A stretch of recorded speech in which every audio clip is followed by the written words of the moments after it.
Today our Skit's topic is student safety. Now we are going to start our skit.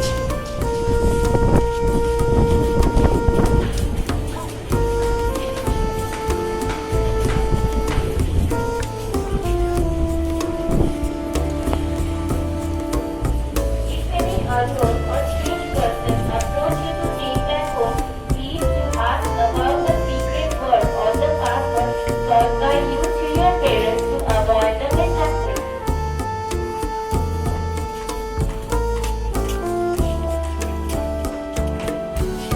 Do not accept any edible stuff from any unknown or stranger, even if you are hungry.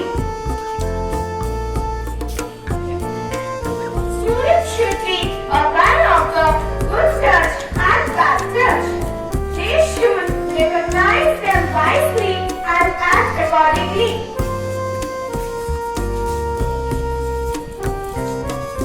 Students should practice with self-defense in order to save themselves from awkward situations.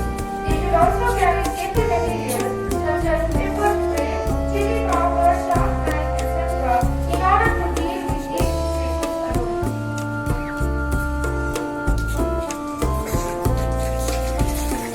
Do not share any personal information in social media to strangers which could be dangerous and